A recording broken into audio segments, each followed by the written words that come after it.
21장 15절부터 18절 말씀까지 보시겠습니다.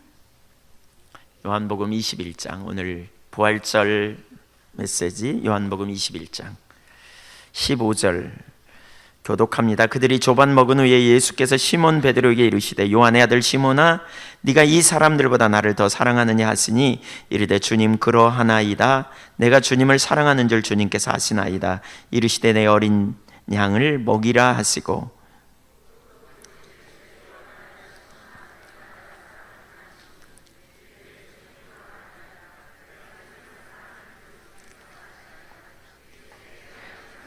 세 번째 이르시되 요한의 아들 시몬아, 네가 나를 사랑하느냐 하시니 주께서 세 번째 네가 나를 사랑하느냐 하심으로 베드로가 근심하여 이르되 주님 모든 것을 아시오매 내가 주님을 사랑하는 줄을 주님께서 아시나이다.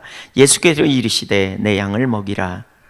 내가 진실로 진실로 내게 이르노니 내가 젊어서는 스스로 띠띠고 원하는 곳으로 다녔거니와 늙어서는 내 발을 벌리리니 남이 내게 띠띠우고 원하지 아니하는 곳으로 데려가리라. 아멘. 갈릴리로 가라, 이런 제목으로 말씀 나누도록 하겠습니다. 부활절 메시지, 오늘은 갈릴리로 가라 라는 제목입니다. 예수님에게는 12명의 제자가 있었습니다. 그런데 예수님의 그 십자가 사건, 고난의 사건과 관련해서 예수님의 제자들이 어쩜 그렇게 예수님의 뜻을 잘 몰랐는지 참 아이러니합니다.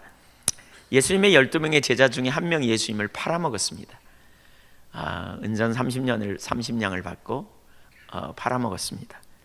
그리고 이제 은 30을 받고 팔아먹었고요. 그리고 11명의 제자들은 예수님을 부인하면서 다 도망가 버렸습니다. 그들은 예수님의 순환을 이해하지 못했습니다. 그래서 결국 혼돈에 빠졌습니다. 엠마오로 내려가는 제자들은 이렇게 말합니다. 누가복음 24장 21절에 보니까 우리는 이 사람이 이스라엘을 속량할 자임을 바랐으며, 그러니까 이스라엘을 속량할 자라고 생각했다. 속량할 자가 되기를 원했다. 그런데요, 그렇게 되지 않았다는 거죠. 그가 죽은 지 사흘이나 됐다. 결국 예수님이 돌아가셔 버렸다. 이렇게 표현하고 있어요. 이 사람이 구원할 자, 속량할 자라고 여겼는데 사실은 구원할 자, 속량할 자가 아니고 이 사람은 돌아가셔 버렸다. 그래서 사흘째가 되었다. 이렇게 표현하고 있어요. 제자들이 기대했던 바가 뭔지가 여기 볼 수 있죠. 제자들은요, 예수님을 기대했어요. 부활하신 그러니까 예수님이 정치적이고 군사적인 메시아로 올 걸 기대했어요. 근데 그렇지 않았기 때문에 예수님이 십자가에 달려 죽으시자, 돌아가시자 그들은 전혀 이해하지 못하고 혼돈에 빠진 거예요. 그런 제자들에게 주님은 반복적으로 이렇게 갈릴리에서 만나자고 하시거든요. 그러니까 부활의 현장을 기록한 사복음서의 내용을 보면 그 초점이 빈 무덤이기보다는 갈릴리에 초점이 맞춰져 있는 것처럼 보입니다. 빈 무덤을 향해 나온 이들에게, 부활을 믿지 못한 이들에게 계속해서 갈릴리로 가라, 갈릴리로 가서 너희가 나를 볼 것이다, 거기서 만나자, 이런 말씀을 반복적으로 하세요. 예수님이 잡히시기 전에 하신 말씀도 바로 이 메시지였어요. 마태복음 26장 32절을 좀 보면 이렇게 말합니다. 그러나 내가 살아난 후에 너희보다 먼저 갈릴리로 가리라. 28장 7절에도 또 빨리 가서 그의 제자들에게 이르되 그가 죽은 자 가운데서 살아나셨고 너희보다 먼저 갈릴리로 가시나니 거기서 너희가 배우리라 하라. 보라, 내가 너희 가운데 너희에게 일렀느니라 하거늘. 28장 10절에도 보면 이렇게 말씀하세요. 예수께서 이르시되 무서워하지 말라. 가서 내 형제들에게 갈릴리로 가라 하라. 거기서 나를 보리라 하시니라. 줄기차게 갈릴리로 가라고 자꾸 말씀하시죠. 또 마가복음 14장 28절에 그러나 내가 살아난 후에 너희보다 먼저 갈릴리로 가리라. 그러니까 십자가의 고난 전에 이렇게 말씀하세요. 또 16장 7절에 보니까 그의 제자들과 베드로에게 이르기를 예수께서 너희보다 먼저 갈릴리로 가시나니 전에 너희에게 말씀하신 대로 너희가 거기서 배우리라 하라 하는지라. 갈릴리로 가라, 갈릴리에서 만나자, 뭐 이런 말씀은 두 가지 의미가 있어요. 하나는 사람들이 실망하여 갈릴리로 가게 될 텐데 주님께서 그것을 아시고 거기서 만나게 될 것이다 라는 예언적인 의미이기도 하고요. 또 다른 하나는 너희가 갈릴리로 모이라, 이런 의미일 수도 있어요. 어쨌든 예수님은 갈릴리에서 제자들과 만날 것을 예언적으로 혹은 그렇게 가르치는 메시지를 전하고 있다는 거예요. 갈릴리에서 보자, 이렇게 말하는 거예요. 계속해서. 도대체 왜 갈릴리로 가라고 하셨을까? 갈릴리는 예수님 사역의 중심이었던, 제자들을 부르신 곳이기도 해요. 예루살렘에서 북쪽으로 상당히 떨어져 있는 거리에, 거기는 아주 그 호수가 발달되어 있는 아주 살기 좋은 그러한 곳이기도 해요. 그러나 예루살렘의 입장에서 볼 때는 그곳은 별로 이렇게 중요한 도시는 아니었던 것 같아요. 근데 그곳에 예수님께서 이제 사셨고, 그리고 그곳에서 예수님은 제자들을 이제 양육하셨던 주로 활동 무대였어요. 편견으로 인해 부활을 전혀 이해하지 못했던, 예수님의 순환을 이해하지 못했던 제자들을 다시 회복시키시되, 혼돈에 빠졌던 그들을 회복시키신 장소가 바로 이 갈릴리입니다. 갈릴리에서 주님은 제자들을 다시 만나 주시고요, 세 가지 영역에서 그들을 새롭게 회복시켜 주십니다. 첫째로는 다시 믿음을 갖게 해주시고요, 두 번째로는 다시 관계를 회복시키십니다. 그리고 세 번째로는 다시 사명을 주셔서 그들로 하여금 주님의 일을 감당하도록 초청해냈습니다.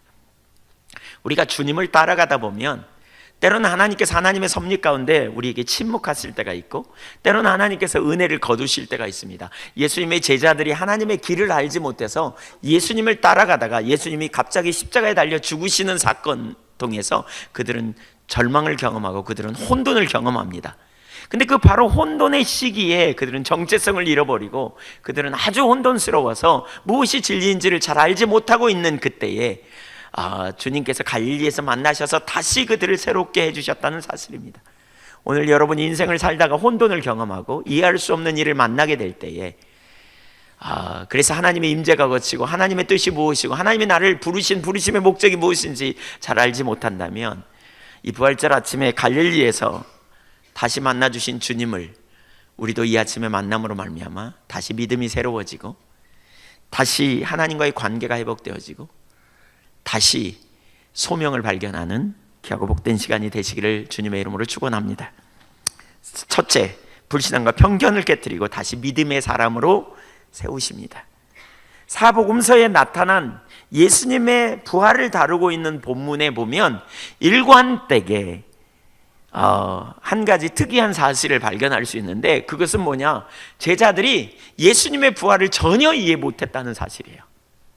제자들이 어쩌면 그렇게 예수님의 부활을 이해 못했는지, 부활하신 주님을 전혀 이해하지 못했어요. 그러니까 부활의 첫날 아침에 예수님을 사랑했던 여인들이 예수님의 시신의 발을 향품을 가지고 무덤에 도착했을 때 무덤이 비어 있거든요. 근데 이 무덤은 부활하셨다는 사실을 증언하는 증거임에도 불구하고 그들은 전혀 예수님의 부활을 알지 못했어요. 특별히 마가복음 16장에 보면요, 그 부활 소식이 쫙 나오거든요. 5절 이하에 보면. 근데 부활하셨다는 사실을 알았음에도 불구하고, 들었음에도 불구하고 전혀 믿지 못했다는 사실이 일관되게 나와요. 5절 이하를 쭉 읽어보겠습니다. 무덤에 들어가서 흰옷을 입은 한 청년이 우편에 앉은 것을 보고 놀라매. 이 청년은 천사입니다. 청년이 이르되 놀라지 말라, 너희가 십자가에 못 박히신 나사렛 예수를 찾는구나. 그가 살아나셨고 여기 계시지 아니하니라. 보라, 그를 두었던 곳이니라. 가서 그의 제자들과 베드로에게 이르기를, 예수께서 너희보다 먼저 갈릴리로 가시나니 전에 너희에게 말씀하신 대로 너희가 거기서 배우리라 하라 하는지라. 여자들이 몹시 놀라 떨며 나와 무덤에서 도망하고 무서워하여 아무에게 아무 말도 하지 못하더라. 예수님이 살아나셨다 이렇게 말하니까요, 그들이 두려워 떨었다는 거예요. 어쩌면 우리가 합리적인 이성을 가지고 있는 사람은 무덤에 가면 시체가 있어야 되는데 시체는 없고 어떤 사람이 쭈그려 앉았으니 얼마나 놀라겠어요. 근데 알고 봤더니 그 사람이 뭐라 그러냐, 예수님 살아나셨다 그러면서 과거에 말씀하셨지 않았느냐, 너희보다 먼저 갈릴리로 가시겠다고 하셨지 않느냐, 그러니까 너는 지금부터 가서 베드로와 제자들에게 이 말을 꼭 전해라 이렇게 말해요. 그랬더니 여인네들이 몹시 놀라 떨었대요. 그리고는 무덤에서 도망하고 무서워하며 뭐라 그러냐, 아무에게 아무 말도 하지 않았다는 거예요. 아니 베드로와 제자들에게 말하라 그랬다니까요. 근데 말도 안 했어요. 왜요? 믿어줘야 말하지. 남들이 미쳤다 그럴까 봐 말 안 한 것 같아요. 믿음이 없는 거죠 지금. 그렇죠? 그들은 아무 말도 하지 못했어요. 9절 이하를 볼까요? 예수께서 안식 후 첫날 이른 아침에 살아나신 후 전에 7 귀신을 쫓아내어 주신 막달라 마리에게 먼저 보이시니, 다른 사람들은 보지 못했는데 막달라 마리아가 처음으로 봤습니다. 마리아가 가서 예수와 함께 하던 사람들이 슬퍼하고 울고 있는 중에 이 일을 알림해 그들은 예수께서 살아나셨다는 것과 마리아에게 보이셨다는 것을 듣고도 믿지 아니하니라. 그들은 슬퍼 울기는 했는데, 왜요? 예수님이 돌아가심이 슬픈 일이기 때문에. 그러니까 그런 그들에게 예수님이 살아나셨다는 사실은 얼마나 복된 소식이에요. 근데 못 믿었어요. 그 말을 듣고도 전혀 믿지 않았다는 거예요.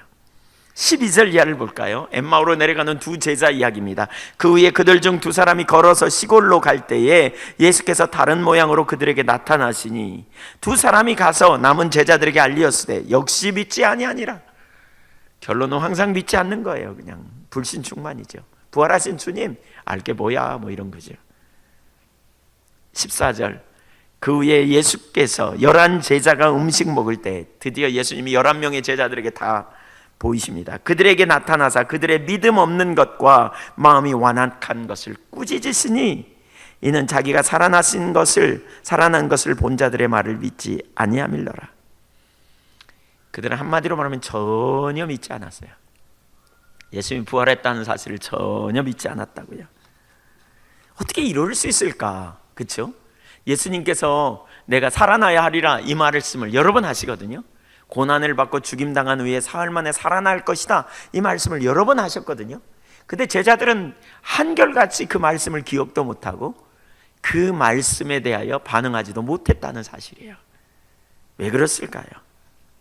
왜 이미 말씀하셨음에도 불구하고, 그리고 무덤이 비어있음에도 불구하고 그들은 전혀 몰랐을까? 그들의 관점에서는 도대체 죽은 자가 살아난다는 것을 이해할 수 없었기 때문이에요. 말이 되냐? 죽은 자가 살아나? 아이고 그게 가당치나 하냐? 어쩌면 이렇게 생각했던 것 같아요. 여러분은 어떻게 생각하세요? 죽은 자가 살아난다, 가당한 일이에요? 불가능한 일이에요? 예. 인간의 경험으로 죽은 자가 살아난다는 건 결코 있을 수 없는 불가능한 일. 그래서 그들은 믿을 수 없었다는 것이지요. 믿지 못했습니다. 근데요, 재밌는 것은 그들은 사실 과거에요, 예수님과 함께 있을 때 죽은 자를 살리시는 장면을 여러 번 목도했어요. 예수님이 수가성 나인성 그 과부의 아들을 살린 사건도 있고요, 회당장 야이로의 딸을 살린 사건도 있고요, 결정적인 사건은 죽은 나사로가 죽은 지 나흘 만에 그 무덤에서 살아난 사건도 있었어요. 그들은 이 사건을 경험했어요. 놀라운 사실. 근데 그럼에도 불구하고 예수님이 다시 살아나셨다는 사실은 절대로 못 믿은 거 있죠. 왜 그랬을까? 가만히 생각해 보니까요, 사실 어떤 사람들은 기적을 많이 체험하기도 해요. 그 중에 대표적으로 출애굽하던 이스라엘 백성들은 얼마나 그 출애굽 여정의 기적을 많이 경험했습니까? 물이 없을 때 반석에서 물을 내시고, 먹을 것이 없을 때 만나와 메추라기를 내려주시고, 그렇죠? 쓴물을 단물로 바꿔주시고, 홍해를 가르시고, 놀라운 기적. 근데 문제가 생길 때마다 그들은 또 원망하고 불평했거든요. 왜요? 왜 그럴까요? 왜? 어쩌면 이랬을 것 같아요. 그냥 기적 이거니. 그러니까 이성적인, 합리적인 이성을 가지고, 이성적인 생각을 가지고 그 우리가 경험하는 바, 오랜 경험을 통해 만들어낸 우리의 그 나름대로의 진리라고 여겨지는 것은 합리주의적인 이성의 박스를 가지고 우리는 접근하죠. 근데 그러다가 그것을 벗어나는 놀라운 사건이 한번 터지니까 이걸 바라보면서 그러는 거예요. 야, 기적이다. 야, 하나님 이런 일도 하시네. 정말 놀랍네. 또 어쩌다가 그런 일이, 야, 정말 하나님 대단한 분이네. 우리 개인적으로도 그럴 수 있어요. 기도했더니 기도 응답이 경험되어졌다, 놀라운 역사를 경험했다. 어떤 때 기도했더니 그냥 펄펄 끓던 감기에 걸렸던 사람이 갑자기 치유가 되었다. 야, 정말 하나님 능력이네. 근데 그뿐이에요. 많은 분들이 똑같은 문제가 생기거나 어려움이 오면 또다시 그런 자리로 잘 가지 않아요. 하나님은 그런 분이라는 사실을 잘 모르는 거죠. 잘 기억을 못해요. 우리는 평상시 내내 합리주의적인 이성에 기초한 삶을 살았기 때문에 그래요. 물론 여러분 중요한 게 있어요. 우리는 자연적인 세계에 살기 때문에 경험과, 그렇죠? 그리고 이성에 기초한, 과학과 이성에 기초한 것, 증명 가능한 것만 진리라고 우리는 훈련되어 왔고 그렇게 배워왔어요. 그래서 우리가 이 이성을 초월한 신앙생활, 우리가 무조건 옳다고 말할 수 있는 건 아니에요. 자연적인 세계에 있기 때문에. 그러나 우리가 염두에 둘 것은요, 자연적인 세계에 있지만 초자연적인 하나님의 역사에 대해서 우리는 열린 자세를 가져야 된다는 거예요. 하나님은 능치 못함이 없는 분임을 우리는 기억해야 돼요. 하나님이 하시고자 하면 못할 게 없으신 분이라고요. 그분은 말씀으로 세상을 창조하셨고, 그분은 말씀 한마디로, 그렇죠? 우주 만물을 창조하신 분이시고, 우리를 당신의 능력으로 창조하신 분이세요. 그분은 우리를 하세요.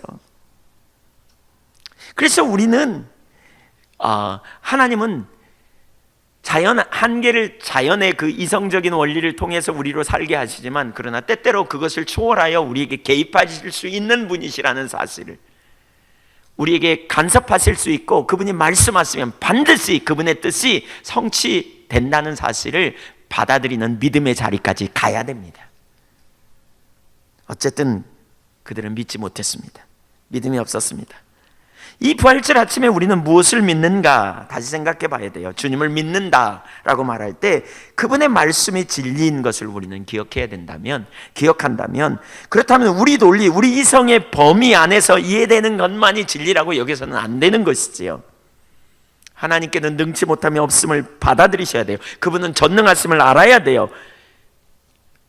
많은 사람이 이렇게 말해요. 그분은 전능하시지. 근데 자기 삶에서 어떤 일이 일어날까는 기대하지 않는, 일상의 삶에서 어떤 일이 일어날까는 기대하지 않는. 과거에 너무 죄송한 표현이지만 어떤 분이, 제가 믿음에 대해 설교했더니 그분이 저에게 그러셨어요. 그날 이렇게 나가시면서 제 손을 꼭 잡으시고, 목사님 오늘 설교가 너무 은혜가 됐습니다. 우리가 그런 믿음을 가져야 되겠습니다. 그날 오후에 우리 건축과 관련해서 같이 얘기를 나누는 시간이 됐습니다. 그분은 참여할 수 있는 분이 아니지만 그것과 관련된 어떤 일을 하시는 분이어서 좀 참여하도록 말씀드렸어요. 근데 그분이 설교를 나누는 의논을 다 마치고 그분에게 할 말씀 하시라 그랬더니 저에게 이렇게 말씀했어요. 목사님, 돈 많이 모아놓으셨나요? 요즘 건축하는데 돈 많이 들어요? 아니요, 돈 없어요. 하나님이 하신다 그랬으니까요, 순종하고 따라가는 거예요. 제가 그랬더니 돈도 안 모아놓고 무슨 건축을 한다고 그러세요? 그래서 제가 그분 앞에서 그랬어요. 아니 집사님, 좀 전에 집사님께서 저에게 믿음은 그렇게 신앙생활 그렇게 해야 된다고 하셨잖아요. 그랬더니 얼굴이 벌개지시면서 아무 말씀도 안 하시더라고요. 원리는 그렇고요, 삶의 적용은 그냥 이성의 원리를 따라가는 식의 생각들, 이게 오늘날 우리 가운데 팽배되어 있어요. 사실 믿음은요, 하나님 말씀이 곧 진리라고 우리가 믿는다면 내게 보이지 않아도 보이는 것처럼 행하는 게 믿음이죠. 그렇죠? 믿음은 바라는 것들의 실상이요 보지 못하는 것들의 증거라고 하셨잖아요. 그래서 내가 기대하는 거가 내가 생각하는 것과 다른 차원의 역사를 하나님은 이루실 수 있는 분임을 믿음으로 받아들이고 나아가는 것이 참된 믿음이에요. 근데 제자들은 보이는 것이 곧 진리인 것처럼 여겨진 거죠. 세상의 이치대로만 생각하는. 그래서 그가들이 가지고 있었던 편견이 있어요. 그들은 예수님이 죽은 자 가운데 다시 살아날 수 없다는 거예요. 하나님의 능하신 역사를 절대로 이해할 수 없었어요. 그래서 그들은 혼돈에 빠져 있었고, 부활하신 주님을 2번이나 만났음에도 불구하고 그들은 믿지 않았다는 거예요. 주님을 알지 못했어요. 그러니까 마태복음 28장에 보면 갈릴리에서 주님을 만나고 눈앞에 살아계신 주님을 만나면서도 아직 의심하는 자들이 있었다, 이렇게 표현하고 있거든요. 28장 17절에 보면. 그러니까 믿지 못했어요. 불신충만이죠. 그런 그들을 향해 주님께서 갈릴리에서 만나주시는 거예요. 근데 참 재밌는 게요, 주님께서 처음 만나셨던 자리에서 다시 만나주세요. 그러니까 누가복음 5장에 보면 예수님께서 베드로를 부르실 때 갈릴리 바닷가에서 부르시거든요. 그 자리에서 다시 만나주세요. 혼돈에 빠져있는 그들에게 예수님은 살아계셨고 살아나셨고 능력의 주님이심을 분명히 알게 해주세요. 1절 보겠습니다. 21장 1절.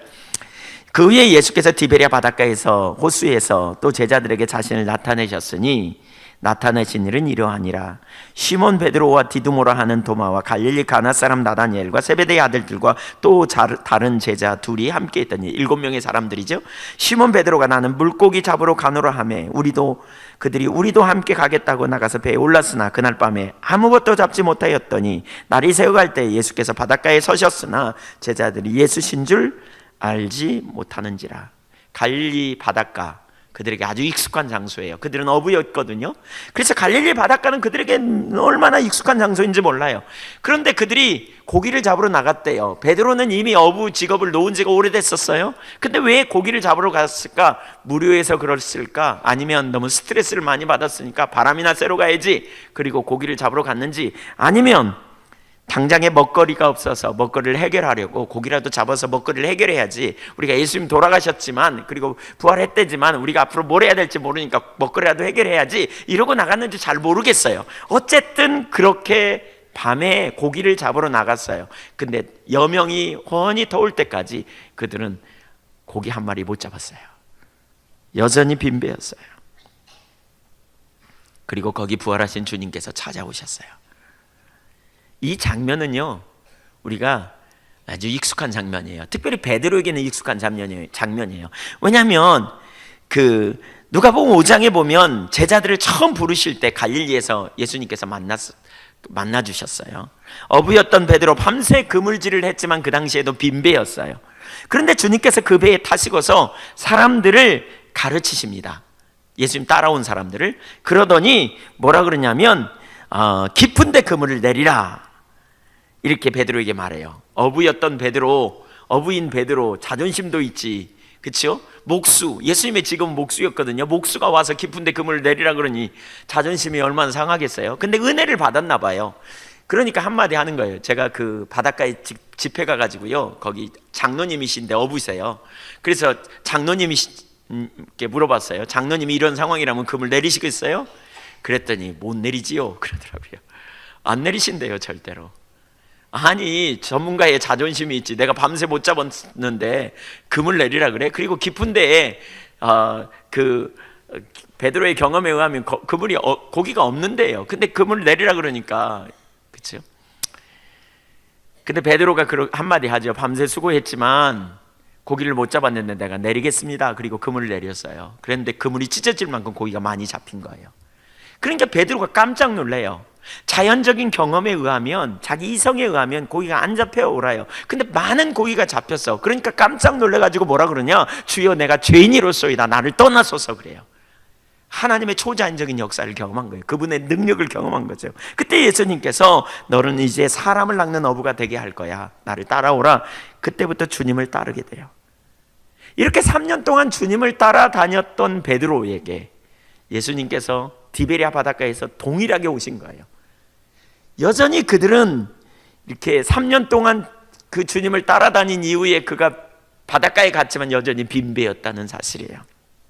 21장 5절, 예수께서 이르시되 애들아 너희에게 고기가 있느냐? 대답하되 없나이다. 여기 애들아라는 말은 아주 친근한 표현이래요. 친밀한 관계에서 나누는 표현. 6절, 이르시되 그물을 배 오른편에 던지라, 그리하면 잡으리라 하시니 이에 던졌더니 고기가 많아 그물을 들 수 없더라. 이러니까 있어요. 서당계 3년이면 풍어를 읊는다고요. 그렇죠? 예수님 따라다니면서 3년쯤 됐으면 고기 어디 있는지쯤은 알아야 될 것 같아. 그렇죠? 근데 여전히 빈배였다니까요. 여전히 빈배였어요. 사실 이건 대단히 중요한 의미가 있습니다. 여전히 그들은 빈배였습니다. 아무것도 못 잡았습니다. 그 순간에 예수님이 오신 겁니다. 베드로는 그 순간 아마도 처음 부름받을 때의 장면을 생각했던 것일 것 같습니다. 밤새 수고했지만 아무런 소득도 없었던 그 밤에 예수님이 방문하셨고 말씀하신 대로 순종했더니 많은 고기를 잡았던 그때 그 장소, 그 시간, 그는 아무 말도 없이 예수님의 말씀에 순종합니다. 그랬더니 고기가 많이 잡혔습니다. 그때 7절에 보니까 예수님이 주시다, 그러니까 사도 요한이 주시다라고 말해요. 예수님이시다. 자신을 부르신 그 주님이 그 자리에 오셨어요. 동일한 역사를 나타내심으로 오셨어요. 이것은 무슨 의미가 있어요? 3년 동안이나 예수님을 따라다녔던 베드로와 제자들이었지만 십자가의 예수님의 죽음 앞에서 믿음을 상실해버린 그들에게 주님이 다시 오신 거예요. 그들은 정체성도 혼돈이 있고요, 예수님의 부르심도 혼돈이 있고요, 3년이나 따라다녔지만 돌아가 버리신 예수님, 그 예수님이 자기들의 삶에 무슨 의미가 있을까? 정체성의 혼돈과 사명의 혼돈, 어쩌면 그들은 주님과의 관계도 이제 부인했기 때문에 깨뜨려져 버린 그런 상태에 무슨 의미가 있었겠는가라는 생각을 하고 있는 그 자리에 예수님께서 다시 오신 거예요. 처음 부르신 그 자리에. 우리가 주님을 따라가는 가운데, 섭리 가운데 은혜를 거두실 때 십자가 사건 같은 제자들의 예측과 다른 그러한, 우리가 주님을 따라가면서 주님의 예측이, 주님의 인도하심이 우리가 기대했던 것과 다를 때 우리는 혼돈을 경험합니다. 제자들이 혼돈을 경험한 것 같은 동일한 혼돈을 경험합니다. 그러한 상황에 우리는 정체성을 잃어버리고 때로는 주님이 우리와 함께 안 하시는 것처럼 느껴질 때도 있습니다. 저도 개인적으로 주님을 따라가면서 그런 경험을 참 많이 했어요. 어떤 때는 하나님이 나를 함께 안 하시고 나를 돕지도 않으시고 나와 함께 안 하시는 것처럼 느꼈던 혼돈이 있었던 것 같아요. 하나님은 우리를 다루실 때, 의도적으로 은혜를 거두실 때 그런 일들이 있어요. 제자들이 그런 자리에 있었던 것 같아요. 정체성의 혼돈, 부르심의 혼돈. 하나님 정말 나와 함께 하신가? 하나님이 우리를 도와주시는가? 하나님이 우리를 인도에 가시나? 뭐 이런 혼돈이 있었던 것 같아요. 그때 주님께서 거기 나타나셔서요, 여전히 그 처음 부르심이 유효하다는 사실을 가르치는 거예요. 주님이 능력이라는 사실을 그들에게 알게 해주십니다. 그래서 주님께서 살아나셨고 주님께서 그들과 함께 하시고 여전히 그들과 동행하시는 주님이심을 알게 해주시는 거죠. 처음의 자리에 오셔서 다시 처음 부르셨던 것처럼 그들을 불러주시는 거죠. 여전히 빈배였지만 그러나 다시 주님께서 말씀하셔서 능력을 나타내 주시고, 그리고 여전히 그들을 사랑하시고 그들을 돌보고 계신다는 사실을 알게 해주시는 사건이었어요. 예수님이 십자가에 달려 죽으실 때 그들은 예수님이 무능하라고 생각했을 수도 있어요. 그러나 그 무능함이 아닌 다시 능력의 주님이심을, 여전히 능력의 주님이라는 사실을 예수님께서 그 제자들에게 나타내 보이시는 것이지요.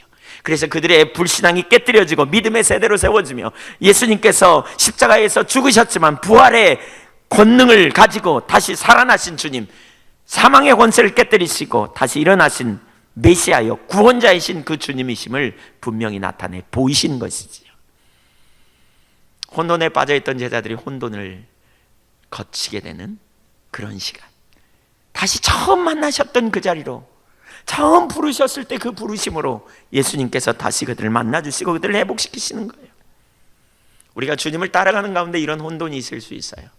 그러나 그때마다 하나님께서 다시 우리를 만나주시고 회복시키시는 주님이라는 사실을 염두에 둘 필요가 있어요. 지금 여러분이 그런 혼돈 가운데 있다면 부활의 아침에 갈릴리 바닷가에서 만나주신 주님은 오늘 우리도 다시 만나주시어 달라고 그렇게 찾고 구하면 주님께서 여러분에게도 그런 은혜를 부으실 줄로 믿습니다.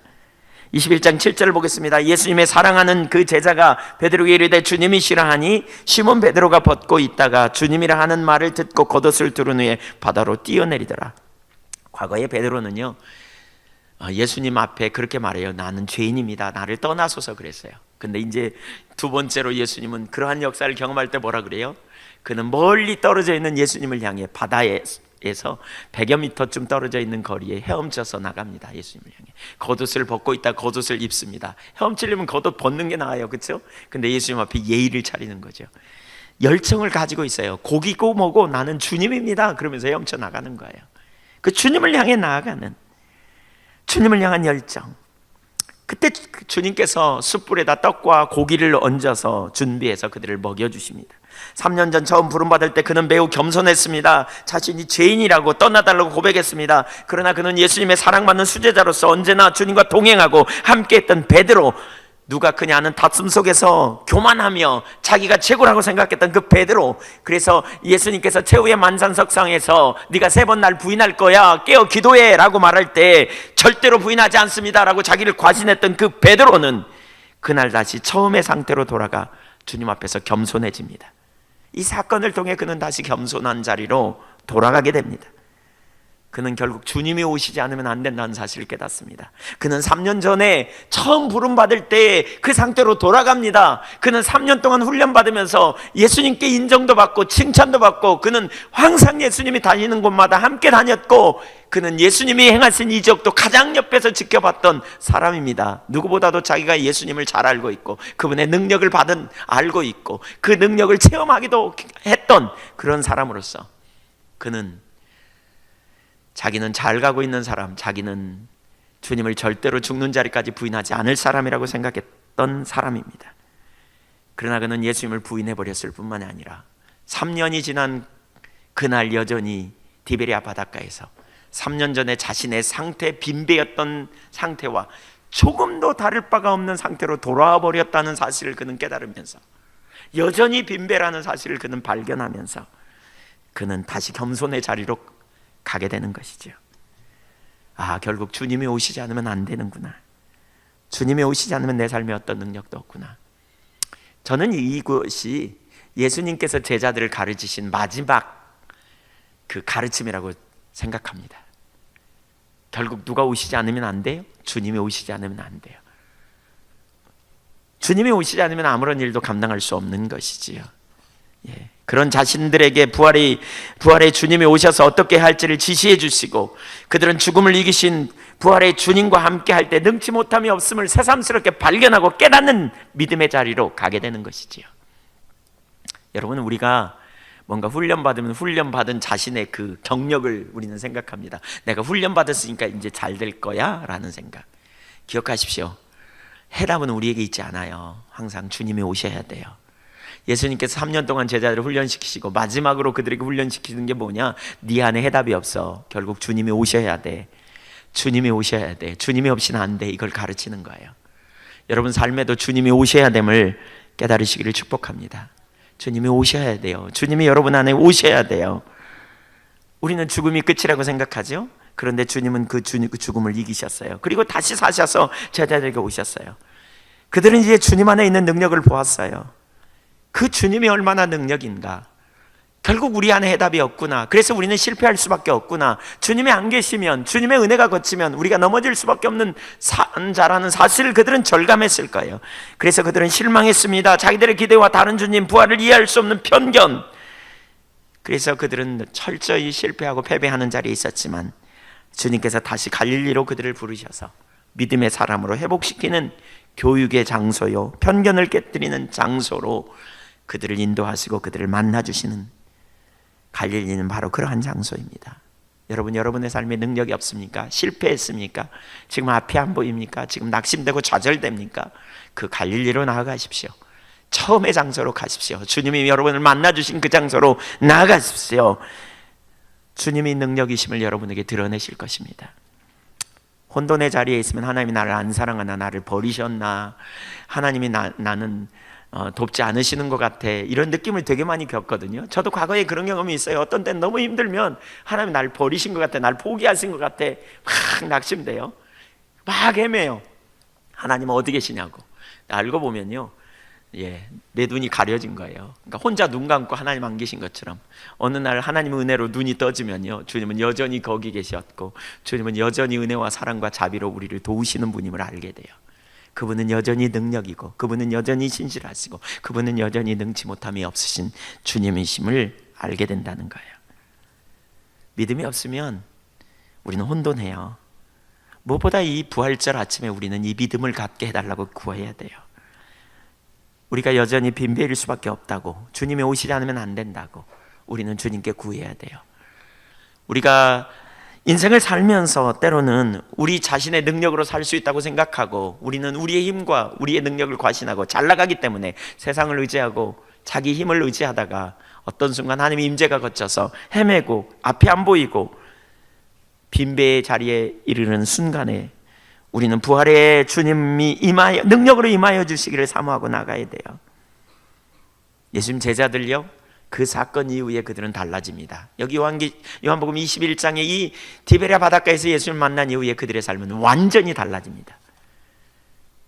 다만 지식이 아닙니다. 부활의 주님을 알므로 죽음을 초월한 능력, 세상의 원리가 다가 아님을 압니다. 영원한 나라가 있음을 압니다.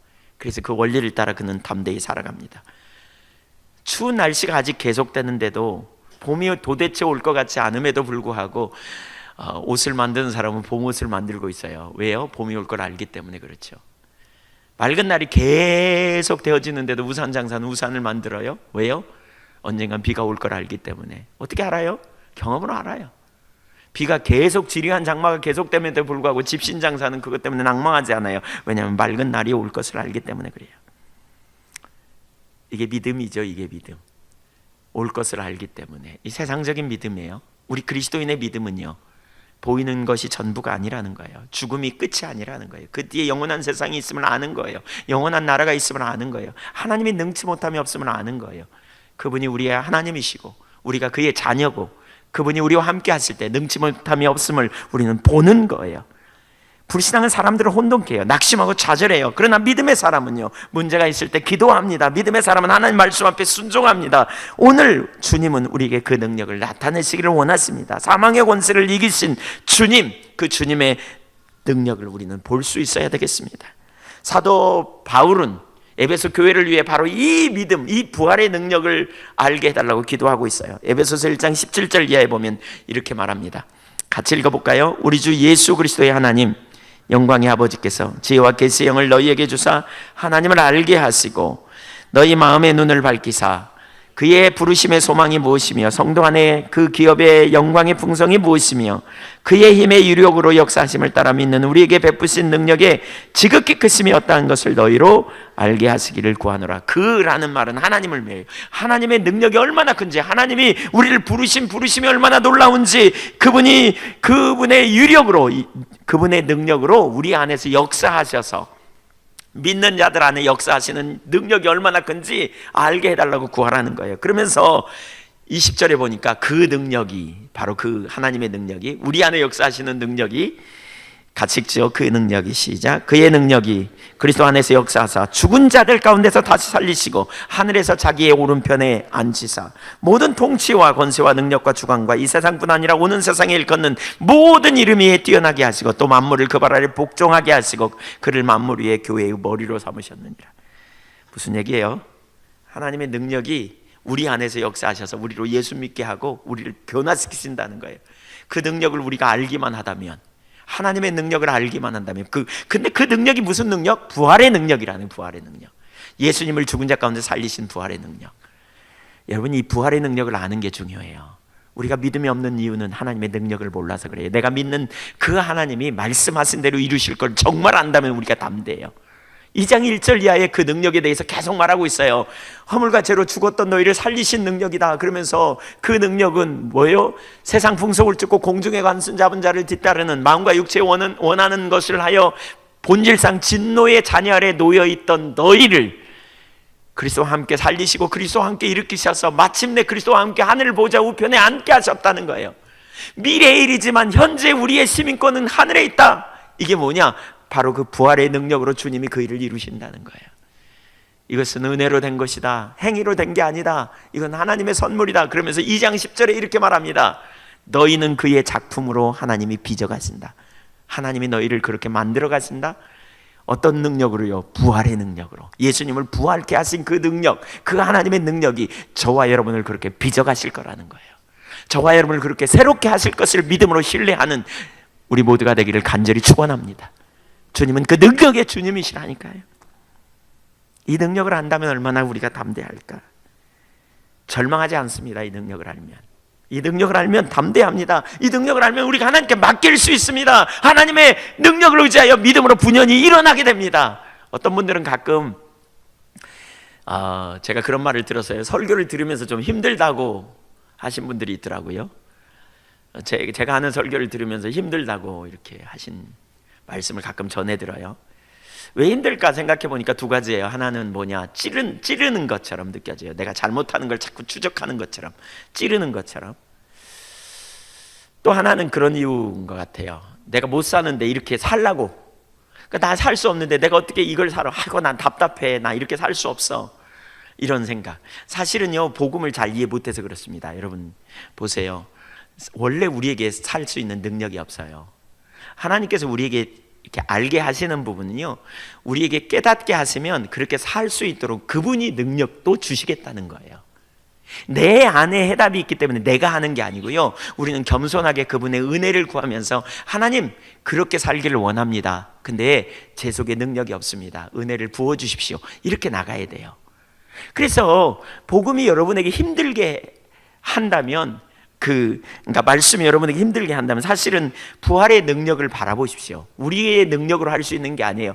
그러니까 하나님이 아들이 이 땅에 오셨잖아요. 그래서 예수님이 오셨어요. 우리를 구원하기 위해. 우리의 능력으로 네 힘으로 구원 받아봐, 이런 게 아니라고요. 우리의 힘으로 할 수 없음을 아셨기에 주님이 오셨어요. 그럼에도 불구하고 우리에게 말씀하신다면 뭐예요? 그 능력을 주시겠다는 거예요. 부활의 능력을 가지신 주님을 믿음으로 의지하십시오. 여러분 안에 해답이 없음을 보면 볼수록 말씀을 통해서 여러분이 능력으로 살 수 없음을 안다면 여러분 자신을 그만 바라보고 부활의 능력을 가지신 그 주님을 보시라고요. 그분이 여러분에게 능력을 부으시겠다고, 능력으로 함께 해 주시겠다고 약속하고 있어요. 그 주님이 때를 따라 돕는 은혜를 부으시겠다고, 은혜를 주시겠다고 약속하고 계십니다. 지난 주간에 우리 수요일날 저녁에 다음 세대를 위해 기도합니다. 저녁마다 우리가 기도하는데 여러분 기도에 많이 참여하십시오. 그 부모님들 자녀들을 위해서 기도하는 시간 가지려고 하니까 많이 참여하십시오. 수요일날 저녁에 특별히 다음 세대를 위한 기도 중에 하나님께서 제게 에스겔서 37장을 감동하시더라고요.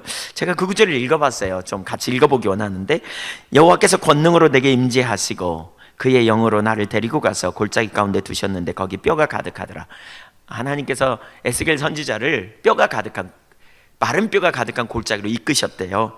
나를 그 뼈 사방으로 지나가게 하시기로 본즉 그 골짜기 지면에 뼈가 심이 많고 아주 말랐더라. 그가 내게 이르시되 인자야 이 뼈들이 능히 살겠느냐 하시기로 내가 대답하되 주 여호와여 주께서 하시나이다. 참 현명하게 대답했죠. 못 살 것 같은데요, 뭐 이렇게 대답도 않고 주님이 하십니다. 이렇게. 여러분 같으면 어떻게 대답하시겠어요? 이 뼈들이 살겠느냐? 아이고 어떻게 살아요? 말이나 되는 소리를 하십니까? 뭐 우리 이럴 수 있어요. 근데 이 선지자는 주께서 하시나이다 그래요. 그랬더니 5절에 주 여호와께서 이 뼈들에게 이같이 말씀하시기를 내가 생기를 너희에게 들어가게 하리니 너희가 살아나리라. 너희 위에 힘줄을 두고 살을 입히고 가죽으로 덮고 너희 속에 생기를 넣으리니 너희가 살아나리라. 또 내가 여호와인 줄 너희가 알리라 하셨다 하라. 이에 내가 명령을 따라 대언하니 대언할 때 소리가 나고 움직이며 이 뼈 저 뼈가 들어맞아 뼈들이 서로 연결되더라. 마른 뼈들에게 명령했더니 뼈들이 막 움직이면서 맞춰졌대. 8절 내가 또 보니 그 뼈에 힘줄이 생기고 뼈 살이 오르며 그 위에 가죽이 덮이나 그 속에 생기는 없더라. 또 내게 이르시되 인자야 너는 생기를 향하여 대언하라. 생기에게 대언하여 이르기를 주 여호와께서 이같이 말씀하시기를 생기야 사방에서부터 와서 이 죽음을 당한 자에게 붙어서 불어서 살아나게 하라 하셨다 하라. 이에 내가 그 명령대로 대언하였더니 생기가 그들에게 들어가매 그들이 곧 살아나서 일어나서는데 극히 큰 군대더라. 엄청난 군대로 됐다는 거예요. 뼈들이. 여러분 이거 믿으세요? 이렇게 될 수 있다고 믿으신가요? 우리가 다음 세대를 위해 기도하다가 보면 어떤 때 우리 자녀들을 위해 기도하잖아요. 부모로서 어떤 때는 자녀들을 보면 가슴이 답답해. 아이고 저 녀석이 앞으로 밥벌이나 하겠는가? 야, 저 녀석이 사람 노릇 구실하겠나? 야, 정말 변화되지 않을 것 같아. 학교 선생님들에게 가끔 물어보면 그런 표현을 해요. 아이고, 애들이요 싹수가 노란 애들 많아요. 이렇게. 마른 뼈 같은 애들이 소망이 없어. 오늘날 이 시대가 얼마나 척박한지 몰라요. 우리가 그런 아이들을 품고 기도한단 말이에요. 다음 세대를 위해 기도해요. 어떤 부모님들은 자녀를 위해 기도하면서 막 울고 한숨을 푹푹 쉬고 막 가슴을 차요. 마른 뼈 같아. 소망이 없어 보여. 그러면 절망해야 되는가? 아니에요. 여러분 기억하세요. 다음 세대를 위해 기도할 때 하나님께서 믿음으로 기도하라고 초청하셨어요. 이 감동을 제가 보면서 그걸 알았어요. 여러분, 하나님이 하시면 능치 못함이 없음을 정말 믿으세요? 마른 뼈들도 살아나서 극히 큰 군대가 됐다니까요. 여러분, 뭐가 여러분을 절망케 하세요? 이 부활의 아침에 우리가 가져야 될 믿음이 뭡니까? 죽음 끝이라고 생각합니다. 죽음 끝이에요. 사람들이 죽으면 다 끝이라고 생각해요. 죽으면 절망이라고 생각해요. 아무런 소망도 없다고 생각해요. 그러나 성경은 뭐라 그랬어요? 죽음 이후에 다른 세계가 있어요. 여러분, 죽음은 끝이 아니에요. 우리는 예수 그리스도 안에서 영원한 생명을 소유한 자예요. 예수님은 잠자는 자들의 천년매로 일어나셨어요. 그분은 능력이세요. 그분이 말씀하시면 죽은 자가 살아나게 되어 있어요. 마른 뼈 같은 자들, 우리가 주님께 맡길 수 있는 이유가 거기 있어요. 우리의 자녀들을 맡길 수 있어요. 죽은 뼈와 같은 우리의 남편이나 우리 아내, 우리의 이웃들을 우리가 맡길 수 있는 이유가 여기 있어요. 그러면서 믿음의 담대함을 가지고 주님께 기도할 수 있는 거죠. 믿음 있는 사람은 한숨 쉬지 않아요. 절망하지 않아요. 낙심하지 않아요. 믿음 있는 사람은 주님을 신뢰해요.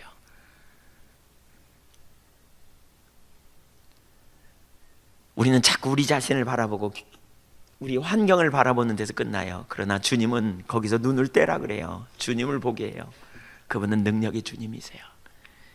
11절 이하를 좀 더 읽어보겠습니다. 또 내게 이르시되 인자야, 이 뼈들은 이스라엘 온 족속이라. 그들이 이르기를 우리의 뼈들이 말랐고 우리의 소망이 없어졌으니 우리는 다 멸절되었다 하느니라. 12절 그러므로 너는 대언하여 그들에게 이르기를 주 여호와께서 이같이 말씀하시기를 내 백성들아, 내가 너희 무덤을 열고 너희로 거기에서 나오게 하고 이스라엘 땅으로 들어가게 하리라. 내 백성들아, 내가 너희 무덤을 열고 너희로 거기에서 나오게 한즉 너희는 내가 여호와인 줄 알리라. 오늘 아침에 여러분 인생이 무덤 같은, 누구를 생각하면 무덤에 갇힌 것처럼 느껴집니까? 어떤 문제를 생각하면 무덤에 갇힌 것처럼 느껴집니까? 이스라엘 족속들이 그 당시에 그랬다는 거예요. 에스겔 시대에 선지자가 어쩌면 이스라엘 백성들을 볼 때 소망이 없어 보였어요. 그런데 하나님께서 말하는 거예요. 마른 뼈들은 이스라엘이고 그들을 무덤을 열고 나오게 내가 할 것이다. 내가 그들을 무덤에서 일으켜 세울 것이다. 부활의 아침에 여러분 절망하고 있는 여러분의 삶의 영역이 무엇입니까? 여러분이 변하지 않는 것 때문에, 혹은 여러분의 인생의 어떤 어려운 문제 때문에, 혹은 여러분의 자녀들 때문에, 인간관계 때문이나 물질적인 문제나 환경 때문에 절망스러워 보입니까? 주님 앞에 입을 넓게 여십시오. 믿음으로 입을 넓게 여십시오. 주님을 바라보십시오. 주님을 의지하십시오. 주님, 내가 당신을 신뢰한다고 말하십시오. 내가 또 내 영을 너희 속에 두어 너희로 살아나게 하고 내가 또 너희를 너희 고국 땅에 두리니 나 여호와가 이 일을 말하고 이룬 줄을 너희가 알리라. 하나님이 하실 수 있으심을 기억하십시오. 주님, 그 일을 이루어 주시옵소서. 주님, 이대로 내버려 두지 마시옵소서. 하나님께 당신의 능력으로 그 회복시키실 것을 말씀하신 것처럼 하나님 내 삶을 그렇게 바꿔주십시오. 인자의 이 뼈들이 능히 살겠느냐? 라고 물으시는 주님의 이 아침의 질문에 여러분 스스로 답하십시오. 답해 보십시오.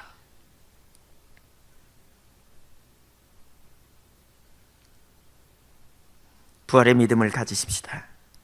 이 시대의 마른 뼈 같은 이들이 하나님의 군대로 세우실 때 우리가 그 일에 쓰임받기를 사모하십시다. 주님은 능치 못함이 없으신 분이십니다. 아멘. 두 번째, 회복의 관계를 회복시키고 겸손케 하십니다. 21장 15절 우리가 좀 전에 읽었습니다. 그들이 조반 먹은 후에 예수께서 시몬 베드로에게 이르시되 요한의 아들 시몬아, 네가 이 사람보다 나를 더 사랑하느냐 하시니 이르되 주님 그러하나이다. 내가 주를 사랑하는 줄 주님께서 아시나이다. 이르시되 내 어린 양을 먹이려 하시고. 자, 제자들은 예수님을 따라다니면서 잘못된 기대감을 가지고 있었어요. 교만한 자리에 있었어요. 우리 중 누가 크냐 하는 다툼이 일어나기도 하고, 요한의 어머니 세베대와 야고보와 요한의 어머니는 치맛바람을 일으켜가지고 예수님, 당신의 나라일 때 내 아들을 하나는 좌편에 우편에 앉게 해주세요 막 이렇게 부탁했어요. 예수님을 잘못 이해해서 그래요. 예수님은 섬기는 자가 크다, 인자는 섬김을 받으려 함이라 죽으러 왔다 막 이렇게 말씀하는데도 불구하고 몰랐어요. 그래서 그들의 잘못된 기대로 결국 예수님을 세 번이나 베드로는 부인해버렸어요. 특별히 베드로는 자기를 과신했어요. 자기가 어떤 존재인지 잘 몰랐어요. 우리가 실패하는 이유는 자기 속에 능력이 있다고 생각하기 때문에 실패하는 거죠. 결국 그는 실패했어요. 아마도 그 속에 죄책감, 실패감이 예수님이 그를 방문하셨을 때 있었을 거예요. 주님은 그 죄책감, 실패감을 직면하십니다. 관계가 회복되려면 여러분, 꺼림칙한 걸 놔두고 관계 회복할 수 없잖아요. 문제를 풀어가야 돼요. 예수님이 그에게 물으세요. 요한의 아들 시몬아, 너 나 사랑하느냐? 이 15절, 16절, 17절 관계를 회복하는 것과 관련해서 세 가지를 볼 수 있는데, 첫째는요, 요한의 아들 시몬이라고 불러요. 예수님은 계속 처음에 요한의 아들 시몬을 부르신 다음에 베드로라 이렇게 말하고, 그 다음에 계속 베드로야 이렇게 물었거든요. 근데 여기서 왜 요한의 아들 시몬아 이렇게 물으시냐면, 죄책감이 있는 그를 놔두고요, 다시 처음으로 자리로 가요. 처음으로 자리, 처음 부르셨던 자리로 가요. 우리가 주님을 따라가다 보면, 신앙생활을 좀 하다 보면, 좀 훈련도 받고 좀 오래 되다 보면 뭔가 된 것처럼 교만하다가 그 교만한 자신을 의지함으로 실패하는 경향이 많이 있거든요. 그래서 죄책감에 빠지기도 하고 우월의식에 빠지기도 하죠. 그래서 우리가 주님의 길을 잘 몰라요. 근데 그때마다 우리가 주님을 처음 만났던 상태로 돌아가야 돼요. 예수님께서 베드로에게 뭐라 그래요? 요한의 아들 시몬이라고 말해요. 베드로라고 안 불러요. 너 반석이야? 실패한 반석. 그 이름을 들으면서도 죄책감에 찔리지 않겠어요? 예수님께서 요한의 아들 시몬아 이렇게 말해요. 그래, 난 요한의 아들 시몬이야. 그래, 그래서 나는 예수님 필요해. 뭐 이런 자리로 주님 부르시는 거죠. 우리가 언제나 처음의 자리로 가야 돼요. 우리가 처음의 자리로 가야 될 때가 뭐예요? 우리의 직분, 우리가 많이 받은 은혜, 뭔가 내가 특별히 하나님이 나를 유하시는 기도 응답, 하나님이 나를 쓰셔서 역사가 나타났던 그 자리가 아니고요, 우리가 언제나 처음의 자리로 가야 돼요. 겸손하려면 어디예요? 십자가 앞이에요. 내가 죄인이었고 죄 있는 나를 구원하시면 하나님의 놀라운 은혜와 사랑의 자리로 가야 돼요. 내가 죄인이었다, 그런 나를 구원하신 주님의 은혜가 얼마나 크고 놀라운가. 바로 그 자리로 가야 돼요. 예수님께서 요한의 아들 시몬아라고 부른 것은 실패한 그를 직면하기 위해서 먼저 처음의 자리로 가는 거예요. 너 잘난 체 하지만 너 대단한 거 아니야. 네가 뭔가 했지만 너는 원래 실패한 인생이야. 네가 내놓을 게 없는 자야. 이걸 깨닫게 하시는 거죠. 그리고 두 번째로 예수님께서 너 나 사랑하냐? 이렇게 묻기 시작해요. 3번 물으세요. 베드로를 사실 이 말은요, 여러분, 이런 의미이기도 합니다. 요한의 아들 시몬아, 너 나 사랑해? 라고 물은 것은 너 나 사랑해 안 사랑해 이렇게 묻는 이전에 뭐냐, 이 본문을 잘 보면 예수님께서 베드로를 애들아 라고 아까 불렀을 때 친밀한 교제로 불렀다 그랬잖아요. 고기가 있냐고 부를 때 친근한 관계로 먼저 다가가시고요, 그들을 위해 숯불을 마련해 주시고, 실패감에 빠져있는 그들을 예수님이 오셨고 그들을 향해 배려해 주시고 만나 주시는 이 광경을 보면, 요한의 아들 시몬아 네가 나를 사랑하느냐? 이 말 이전에 내가 너를 사랑한다는 예수님의 표현이기도 해요. 내가 너를 얼마나 사랑하는지 알기를 원한다는 말이죠. 그러면서 너도 나를 사랑하냐? 라고 물으시는 거죠. 예수님 먼저 사랑하심을 우리에게 알게 해주시는, 그래서 숯불을 구워서 밤새 그물질을 했지만 한 마리도 못 잡은 그들 얼마나 허기지겠어요. 그들을 위해 숯불을 펴가지고 거기 고기와 물고기와 생선과 떡을 구워서 그들에게 아침 식사를 준비해 주시는 주님, 빈배였던 그들에게 풍요를 채워주시는 주님, 그 주님께서 그러한 일을 이루신 다음에 물으시는 거예요. 너 나 사랑하니? 왜 주님께서 이렇게 물으셨을까? 다시 그들을 회복시키기 원하셨던 것 같아요. 3번 부인한 그로 하여금 다시 3번 고백하게 함으로 과거의 실패감에서 그를 건져내시는 것, 그로 다시 사랑을 고백하게 하시고 그로 다시 친밀함의 자리에 있게 하려는 하나님의 의도였던 것이죠. 주님은 우리의 과거의 상처를 세심하게 배려해 주시고 치유해 주시는 분입니다. 다시 그렇게 고백하도록 초청해 주시는 것. 3번째로 처지를 인식해 왔습니다. 자기를 과신했던 베드로는 이제 베드로에게 주님께서 3번째 질문합니다. 17절 볼까요? 3번째 이르시되 요한의 아들 시몬아 네가 나를 사랑하느냐 하시니, 주께서 3번째 네가 나를 사랑하느냐 하심으로 베드로가 근심하여 이르되 주님 모든 것을 아시오매 내가 주님을 사랑하는 자를 주님께서 아시나이다. 예수께서 이르시되 내 양을 먹이라. 여러분이 베드로라고 생각해 보세요. 예수님을 3번이나 부인했던 베드로예요. 제가 예수님이라고 물어보세요. 생각하고 대답해 보세요. 요한의 아들 시몬아 너 나 사랑하냐? 그러면 당당했을까요? 주눅 들었을까요? 한 짓이 있는데, 그렇죠? 두 번째 물었을 때도 더 주눅 들었을 거예요. 세 번째 근심했대. 근심. 왜 근심한지 아시겠죠? 한 짓이 있어. 아이고, 내가 부인했더니 세 번이나 나를 물으시는구나 이러면서 근심했겠죠. 그때 베드로가 이런 고백을 해요. 뭐라 그러냐면 이렇게 말해요. 주께서 아시오매. 너 나 사랑하니? 그랬더니 주께서 아시오매. 모든 것을 아시오매. 이 말은 베드로의 그 고백에 전제되어 있어요. 사랑한다는 고백 전에 주께서 모든 것을 아시오매. 뭘 알아요? 내가 3번 부인한 줄 아시오매.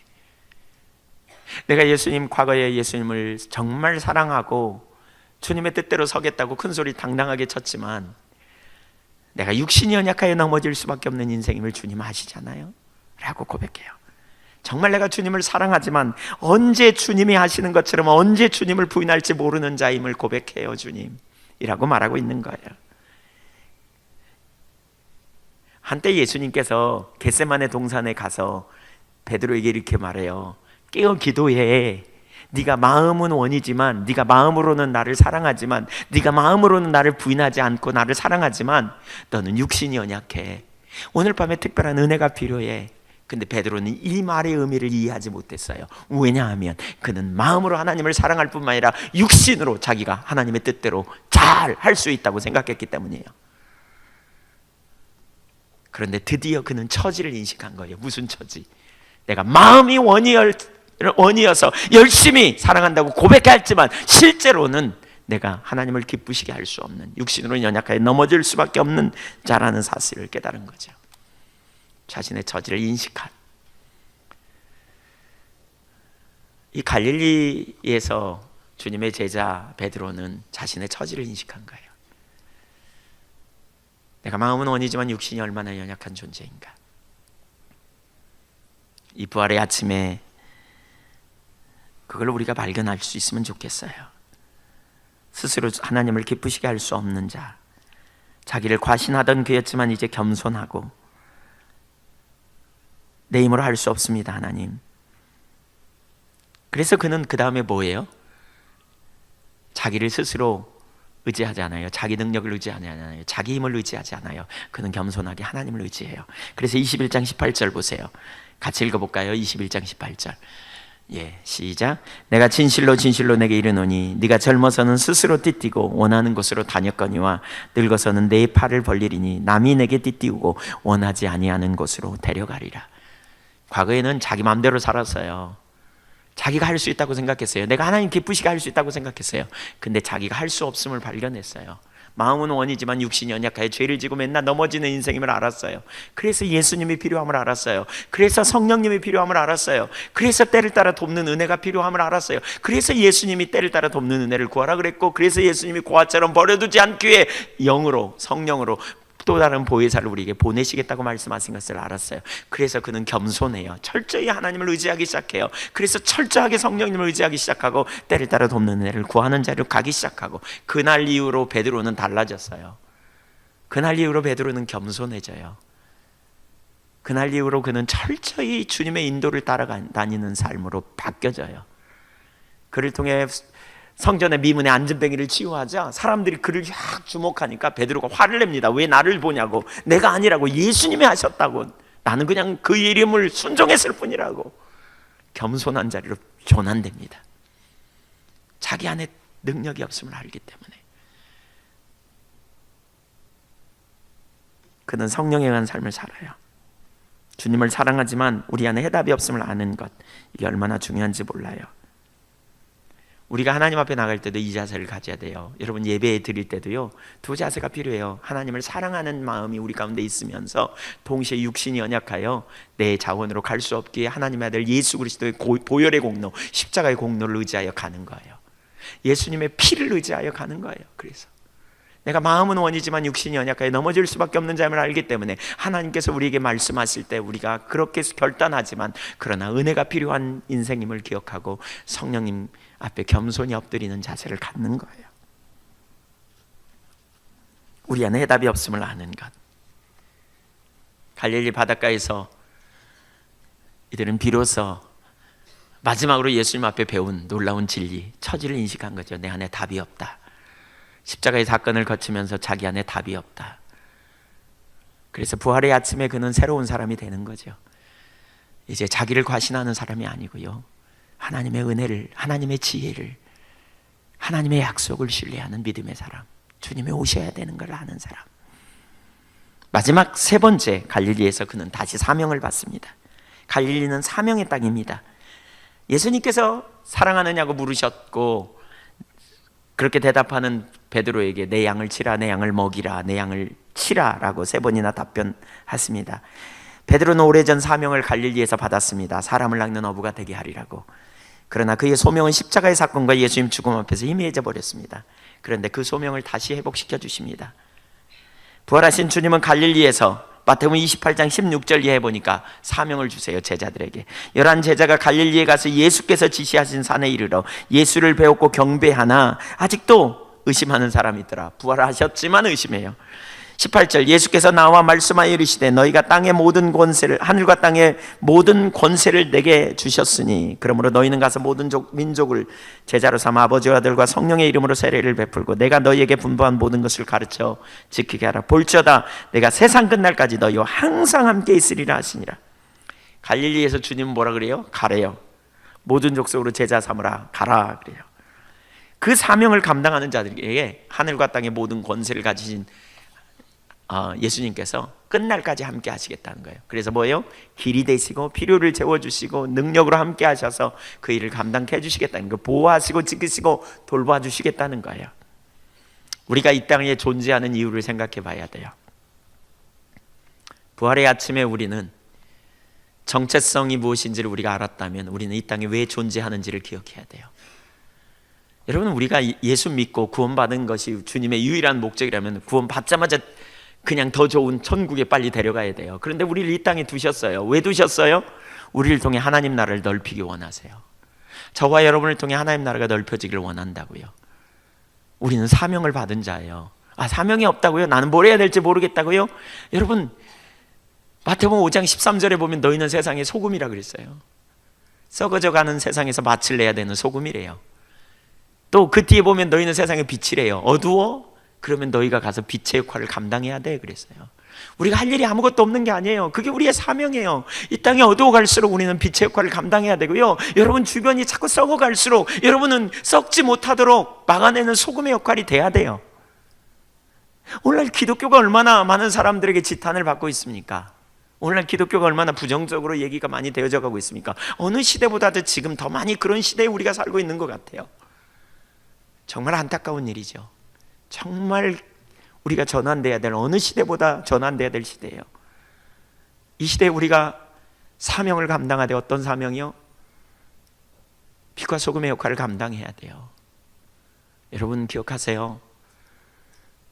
여러분이 사시는 삶의 현장, 여러분이 직장에 다닌다면 직장인으로서, 여러분이 가정의 부모라면 부모로서, 여러분이 한 날을 보내면서 만나는 사람들 속에서, 환경 속에서 하나님께서 여러분을 그곳에, 그 시대에, 그 시간에 왜 그 사람들을 만나게 하셨는지 이것을 소홀히 해서는 안 돼요.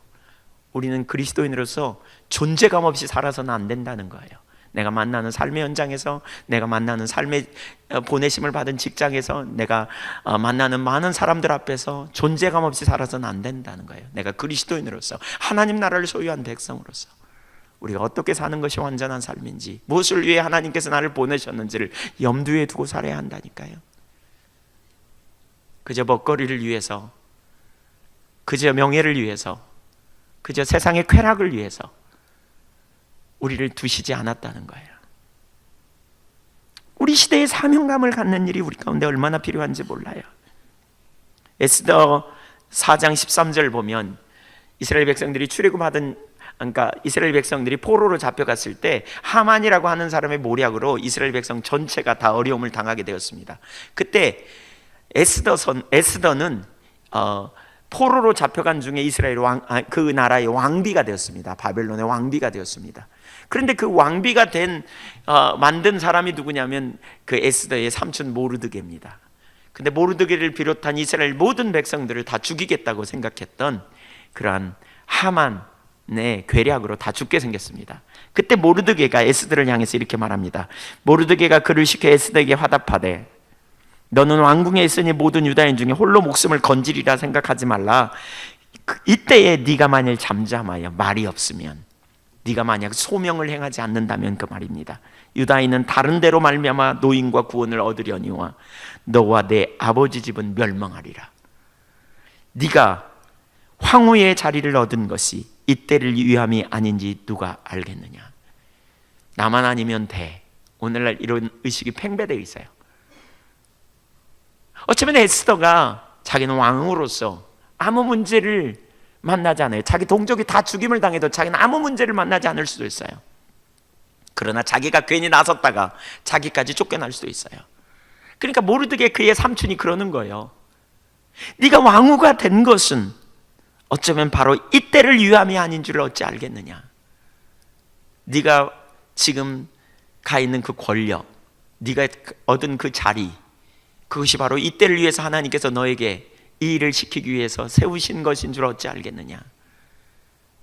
이 민족의 문제를 보면서 네가 침묵한다면 너와 내 집안은 망하게 될 거다. 하나님은 다른 손을 통해서라도 건져내시겠지만 이렇게 말씀하시는 거예요. 이러한 사명의식을 우리는 가져야 돼요. 여러분, 우리는 그리스도인으로서 하나님께서 우리를 만나게 하시는 모든 사람들, 또 우리를 보내신 삶의 현장에서, 여러분의 직장의 현장에서 내가 그리스도인으로서 어떻게 살아야 될지를 깊이 생각해 봐야 합니다. 오늘날 세상이 썩어간다, 이런 표현을 많이 합니다. 세상이 너무 어두워간다, 이런 표현을 많이 합니다. 그래서 세상이 어두울수록 빛이 더 많이 필요하다는 사실을 우리는 염두에 둬야 돼요. 세상이 썩어갈수록 소금이 필요한 것임을 우리는 기억해야 돼요. 마태복음 24장 14절에 보면 하나님의 나라가 이 땅에 임하는 마지막은 예수 그리스도의 복음이 땅 끝까지 증거되어야 마지막에 올 것이라고 표현하기도 있어요. 주님께서 여러분을 이 땅에 두신 목적이 무엇인지를 기억하십시오. 존재감 없이 살지 마십시다. 우리는 부활의 증인입니다. 우리는 하나님의 자녀입니다. 우리는 알지 못했던 순간에 성령의 역사로 우리가 하나님의 자녀요, 우리가 은혜 아래 구원받은 자임을 이제 알게 되었다면 우리는 이제 그 구원받은 하나님의 백성으로서 백성답게 이 땅에서 하나님의 영광을 위해 사는 믿음의 종들이 될 수 있기를 간절히 소원합니다. 소명의식을 우리는 가져야 합니다. 여러분, 지금 시대에 더 이상 우리가 소명 없이 살면 안 됩니다. 정말 우리 그리스도인들이 소명의식을 가져야 합니다. 하나님께서 나를 이 땅에 보내신 보내심의 목적을 따라 우리가 살려고 하셔야 돼요. 어느 때보다도 그렇습니다. 지금 지난주에도 나눴지만 방산 비리로 말미암아 크게 떠들고 있는 어느 분, 교회 장로님이시고요, 그분이 교회 헌금을 통해서 자기 자금을 세탁하는 일을 했다고 그러잖아요. 너무너무 비극적인 일입니다.